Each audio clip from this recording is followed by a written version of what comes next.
Hi, let me wait for that small airplane to pass over.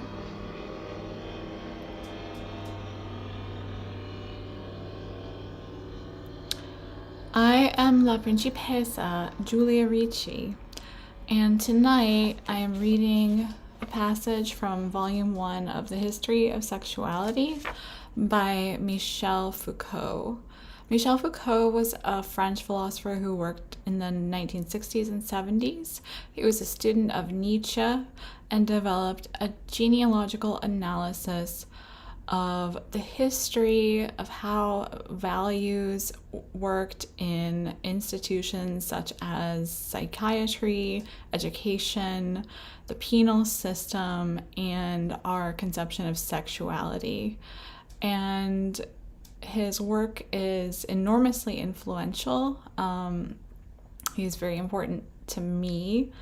And this text in specific that we're reading is part of a 3 or 4 oh, am I freezing?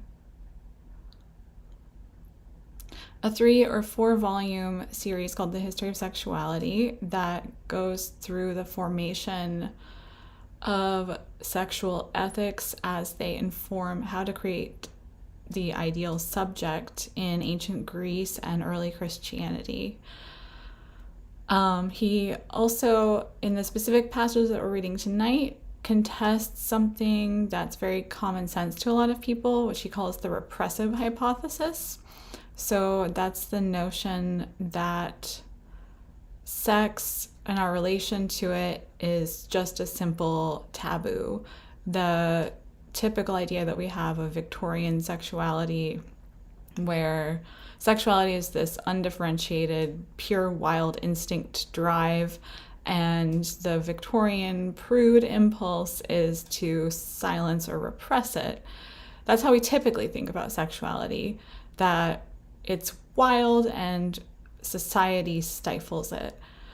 But he is contesting that narrative, and he says to the contrary, sexuality is something that society produces and mandatorily instills and structures, including a proliferation of discourses about sexuality in the fields of medicine, religion, politics, etc.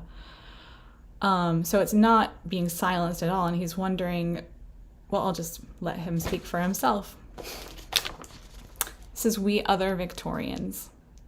For a long time, the story goes, we supported a Victorian regime, and we continue to be dominated by it even today. Thus, the image of the imperial prude is emblazoned on our restrained, mute, and hypocritical sexuality. At the beginning of the 17th century, a certain frankness was still common, it would seem. Sexual practices had little need of secrecy, words were said without undue reticence, and things were done without too much concealment. One had a tolerant familiarity with the illicit. Codes regulating the coarse, the obscene, and the indecent were quite lax compared to those of the 19th century. It was a time of direct gestures, shameless discourse, and open transgressions, when anatomies were shown and intermingled at will, and knowing children hung about amid the laughter of adults. It was a period when bodies made a display of themselves. But twilight soon fell upon this bright day, followed by the monotonous nights of the Victorian bourgeoisie. Sexuality was carefully confined. It moved into the home. The conjugal family took custody of it and absorbed it into the serious function of reproduction. On the subject of sex, silence became the rule. The legitimate and procreative couple laid down the law. The couple imposed itself as model, enforced the norm, safeguarded the truth, and reserved the right to speak while retaining the principle of secrecy. A single locus of sexuality was acknowledged in social space as well as at the heart of every household, but it was a utilitarian and fertile one, the parents' bedroom. The rest had only to remain vague. Proper demeanor avoided contact with other bodies, and verbal decency sanitized one's speech. And sterile behavior carried the taint of abnormality. If it insisted on making itself too visible, it would be designated accordingly and would have to pay the penalty. Nothing that was not ordered in terms of generation or transfigured by it could sanction or protection, nor did it merit a hearing. It would be driven out, denied, and reduced to silence. Not only did it not exist, it had no right to exist, and would be made to disappear upon its least manifestation, whether in acts or in words. A general and studied silence was imposed. These are the characteristic features attributed to repression, which serve to distinguish it from the prohibitions maintained by penal law. Repression operated as a sentence to disappear, but also as an injunction to silence, an affirmation of non-existence, and by implication admission that there was nothing to say about such things, nothing to see, and nothing to know. Such was the hypocrisy of our bourgeois societies with its halting logic. It was forced to make a few concessions, however. If it was truly necessary to make room for illegitimate sexualities, it was reasoned, let them take their infernal mischief elsewhere, to a place where they could be reintegrated, if not in the circuits of production, at least in those of profit. The brothel and the mental hospital would be the places of tolerance. The prostitute, the client, and the pimp, together with the psychiatrist and his hysteric, those other Victorians, as Stephen Marcus would say, seem to have surreptitiously transferred the pleasures that are unspoken into the order of things that are counted. Words and gestures, quietly authorized, could be exchanged there at the going rate. Only in those places would untrammeled sex have a right to safely insularized forms of reality, and only to clandestine, circumscribed, and coded types of discourse. Everywhere else, modern Puritanism imposed its triple edict of taboo, non-existence, and silence. But have we not liberated ourselves from those 2 long centuries in which the history of sexuality must be seen first of all as the chronicle of an increasing repression? Only to a slight extent, we are told. Perhaps some progress was made by Freud, but with such circumspection, such medical prudence, a scientific guarantee of innocuousness, and so many precautions in order to contain everything, with no fear of overflow, in that safest and most discreet of spaces between the couch and discourse, yet another round of whispering on a bed. And could things have been otherwise? We are informed that if repression has indeed been the fundamental link between power, knowledge, and sexuality since the classical age, it stands to reason that we will not be able to free ourselves from it except at a considerable cost, nothing less than a transgression of laws, a lifting of prohibitions, an eruption of speech, a reinstating of pleasure within reality, and a whole new economy in the mechanisms of power will be required. For the least glimmer of truth is conditioned by politics. Hence, one cannot hope to obtain the desired result simply from a medical practice, nor from a theoretical discourse, however rigorously pursued. Thus, one denounces Freud's conformism, the normalizing functions of psychoanalysis, the obvious timidity underlying Reich's vehemence, and all the effects of integration ensured by the science of sex and the barely equivocal practices of sexology. This discourse on modern sexual repression holds up well, owing no doubt to how easy it is to uphold. A solemn historical and political guarantee protects it. By placing the advent of the age of repression in the 17th century, after hundreds of years of open spaces and free expression, one adjusts it to coincide with the development of capitalism. It becomes an integral part of the bourgeois order. The minor chronicles of sex and its trials is transposed into the ceremonious history of the modes of production. Its trifling aspect fades from view. A principle of explanation emerges after the fact. If sex is so rigorously repressed, this is because it is incompatible with a general and intensive work imperative. At a time when labor capacity was being systematically exploited, how could this capacity be allowed to dissipate itself in pleasurable pursuits, except in those reduced to a minimum that enabled it to reproduce itself? Sex and its effects are perhaps not so easily deciphered, on the other hand. Their repression, thus reconstructed, is easily analyzed. And the sexual cause, the demand for sexual freedom, but also for the knowledge to be gained from sex and the right to speak about it, becomes legitimately associated with the honor of a political cause. Sex, too, is placed on the agenda for the future. A suspicious mind might wonder if taking so many precautions in order to give the history of sex such an impressive filiation does not bear traces of the same old prudishness, as if those valorizing correlations were necessary before such a discourse could be formulated or accepted. But there may be another reason that makes it so gratifying for us to define the relationship between sex and power in terms of repression, something that one might call the speaker's benefit. If sex is repressed, that is, condemned to prohibition, non-existence, and silence, then the mere fact that one is speaking about it has the appearance of a deliberate transgression. A person who holds forth in such language places himself to a certain extent outside the reach of power. He upsets established law. He somehow anticipates the coming freedom. This explains the solemnity with which one speaks of sex nowadays. When they had to allude to it, the first demographers and psychiatrists of the 19th century thought it advisable to excuse themselves for asking their readers to dwell on matters so trivial and base. But for decades now, we have found it difficult to speak on the subject without striking a different pose. We are conscious of defying established power. Our tone of voice shows that we know we are being subversive, and we ardently conjure away the present and appeal to the future, whose day will be hastened by the contribution we believe we are making. Something that smacks of revolt, of promised freedom, of the coming age of a different law slips easily into this discourse on sexual oppression. Some of the ancient functions of prophecy are reactivated therein. Tomorrow, sex will be good again. Because this repression is affirmed, one can discreetly bring into coexistence concepts which the fear of ridicule or the bitterness of history prevents most of us from putting side by side. Revolution and happiness, or revolution in a different body, one that is newer and more beautiful, or indeed revolution and pleasure. What sustains our eagerness to speak of sex in terms of repression is doubtless this opportunity to speak out against the powers that be, to utter truths and promise bliss, to link together enlightenment, liberation, and manifold pleasures, to pronounce a discourse that combines the fervor of knowledge, the determination to change the laws, and the longing for the garden of earthly delights.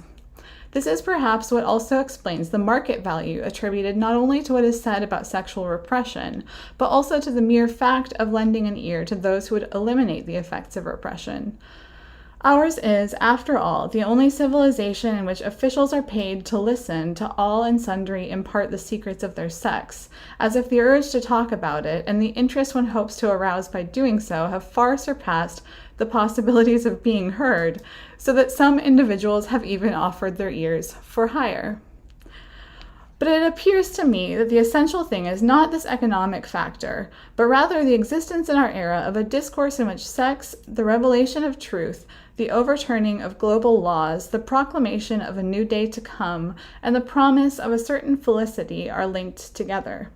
Today, it is sex that serves as a support for the ancient form, so familiar and important in the West, of preaching, a great sexual sermon, which has had its subtle theologians and its popular voices, has swept through our societies over the last decades. It has chastised the old order, denounced hypocrisy, and praised the rights of the immediate and the real. It has made people dream of a new city. The Franciscans are called to mind. And we might wonder how it is possible that the lyricism and religiosity that long accompanied the revolutionary project have, in Western industrial societies, been largely carried over to sex. The notion of repressed sex is not, therefore, only a theoretical matter. The affirmation of a sexuality that has never been more rigorously subjugated than during the age of the hypocritical, bustling, and responsible bourgeoisie is coupled with the grandiloquence of a discourse purporting to reveal the truth about sex, modify its economy within reality, subvert the law that governs it, and change its future. The statement of oppression and the form of the sermon refer back to one another. They are mutually reinforcing. To say that sex is not repressed, or rather that the relationship between sex and power is not characterized by repression, is to risk falling into a sterile paradox. It not only runs counter to a well-accepted argument, it goes against the whole economy and all the discursive interests that underlie this argument. This is the point at which I would like to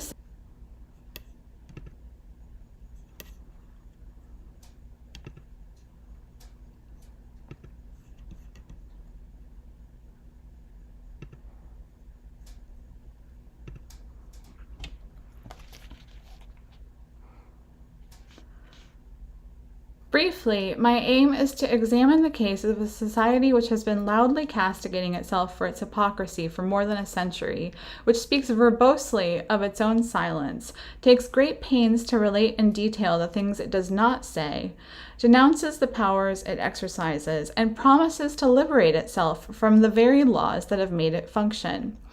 I would like to explore not only these discourses, but also the will that sustains them and the strategic intention that supports them. The question I would like to pose is not why are we repressed, but rather why do we say with so much passion and so much resentment against our most recent past, against our present, and against ourselves that we are repressed? By what spiral did we come to affirm that sex is negated? What led us to show ostentatiously that sex is something we hide, to say it is something we silence? And we do all of this by formulating the matter in the most explicit terms, by trying to reveal it in the most naked reality, by affirming it in the positivity of its power and its effects. It is certainly legitimate to ask why sex was associated with sin for such a long time, although it would remain to be discovered how this association was formed, and one would have to be careful not to state in a summary and hasty fashion that sex was quote-unquote condemned. But we must also ask why we burden ourselves today with so much guilt for having once made sex a sin.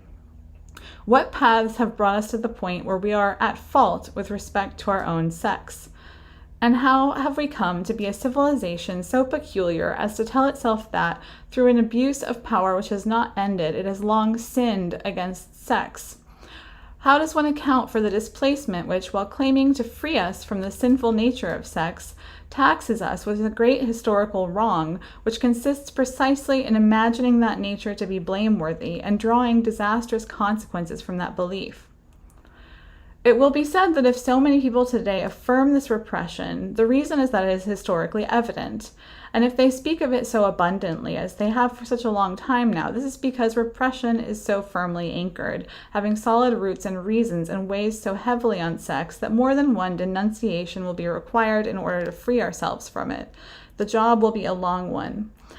All the longer, no doubt, as it is in the nature of power, particularly the kind of power that operates in our society, to be repressive, and to be especially careful in repressing useless energies, the intensity of pleasures, and irregular modes of behavior. We must not be surprised, then, if the effects of liberation vis-a-vis this repressive power are so slow to manifest themselves. The effort to speak freely about sex and accept it in its reality is so alien to a historical sequence that has gone unbroken for 1,000 years now and is so inimical to the intrinsic mechanisms of power that it is bound to make a little headway for a long time before succeeding in its mission. One can raise 3 serious doubts concerning what I shall term the repressive hypothesis. First doubt, is sexual repression truly an established historical fact? Is what first comes into view and consequently permits one to advance an initial hypothesis really the accentuation or even the establishment of a regime of sexual repression beginning in the 17th century? This is a properly historical question. Second doubt, do the workings of power, and in particular those mechanisms that are brought into play in societies such as ours, really belong primarily to the category of repression? Are prohibition, censorship, and denial truly the forms through which power is exercised in a general way, if not in every society, most certainly in our own? This is a historico-theoretical question. A third and final doubt. Did the critical discourse that addresses itself to repression come to act as a roadblock to a power mechanism that had operated unchallenged up to that point? Or is it not in fact part of the same historical network as the thing it denounces and doubtless misrepresents by calling it repression? Was there really a historical rupture between the age of repression and the critical analysis of repression? This is a historico-political question. My purpose in introducing these 3 doubts is not merely to construct counter-arguments that are symmetrical and contrary to those outlined above. It is not a matter of saying that sexuality, far from being repressed in capitalist and bourgeois societies has, on the contrary, benefited from a regime of unchanging liberty, nor is it a matter of saying that power in societies such as ours is more tolerant than repressive, and that the critique of repression, while it may give itself airs of rupture with the past, actually forms part of a much older process, and depending on how one chooses to understand the process, will appear either as a new episode in the lessening of prohibitions or as a more devious and discrete form of power. The doubts I would like to oppose to the repressive hypothesis are aimed less at showing it to be mistaken than at putting it back within a general economy of discourses on sex in modern societies since the 17th century. Why has sex been so widely discussed, and what has been said about it? What were the effects of power generated by what was said? What are the links between these discourses, these effects of power, and the pleasures that were invested by them? What knowledge, savoir, was formed as a result of this linkage? The object, in short, is to define the regime of power, knowledge, pleasure that sustains the discourse on human sexuality in our part of the world. The central issue, then, at least in the first instance, is not to determine whether one says yes or no to sex, whether one formulates prohibitions or permissions, whether one asserts its importance or denies its effects, or whether one refines the words one uses to designate it, but to account for the fact that it is spoken about, to discover who does the speaking, the positions and viewpoints from which they speak, the institutions which prompt people to speak about it and which store and distribute all the things that are said. What is at issue, briefly, is the overall discursive fact, the way in which sex is put into discourse. Hence, too, my main concern will be to locate the forms of power, the channels it takes, and the discourses it permeates in order to reach the most tenuous and individual modes of behavior, the paths that give it access to the rare or scarcely perceivable forms of desire, how it penetrates and controls everyday pleasure, all this entailing effects that may be those of refusal, blockage, and invalidation, but also incitement and intensification. In short, the polymorphous techniques of power. And finally, the essential aim will not be to determine whether these discursive productions and these effects of power lead one to formulate the truth about sex, or on the contrary, falsehoods designed to conceal that truth, but rather to bring about the will to knowledge that serves as both their support and their instrument. Let there be no misunderstanding. I do not claim that sex has not been prohibited or barred or masked or misapprehended since the classical age, nor do I even assert that it has suffered these things any less from that period on than before. I do not maintain that the prohibition of sex is a ruse, but it is a ruse to make prohibition into the basic and constitutive element from which one would be able to write the history of what has been said concerning sex starting from the modern epoch. All these negative elements, defenses, censorships, denials, which the repressive hypothesis groups together in one great central mechanism destined to say no, are doubtless only component parts that have a local and tactical role to play in a transformation into discourse, a technology of power, and a will to knowledge that are far from being reducible to the former. In short, I would like to disengage my analysis from the privileges generally accorded the economy of scarcity and the principles of rarefaction, to search instead for instances of discursive production, which also administer silences, to be sure, of the production of power, which sometimes has the function of prohibiting, of the propagation of knowledge, which often cause mistaken beliefs or systematic misconceptions to circulate. I would like to write a history of these instances and their transformations. A first survey made from this viewpoint seems to indicate that since the end of the 16th century, the putting into discourse of sex, far from undergoing a process of restriction, on the contrary, has been subjected to the mechanism of increasing incitement, that the techniques of power exercised over sex have not obeyed a principle of rigorous selection, but rather one of dissemination and implantation of polymorphous sexualities, and that the will to knowledge has not come to a halt in the face of a taboo that must not be lifted, but has persisted in constituting, despite many mistakes, of course, a science of sexuality. It is these movements that I will now attempt to bring into focus in a schematic way, bypassing, as it were, the repressive hypothesis and the facts of interdiction or exclusion it invokes, and starting from certain historical facts that serve as guidelines for research. So that was We Other Victorians from the beginning of History of Sexuality, Volume 1. And again, Foucault was a student of Nietzsche whose genealogical method went on to shape and reshape how we view sexuality, psychiatry, medicine in general, education, prison systems, punishment and surveillance, and all kinds of aspects of society. If you have any specific questions for me, feel free to comment and I will do my best to answer them. And you can always visit my website to learn more about how to get into dialogue with me. Thank you so much for watching.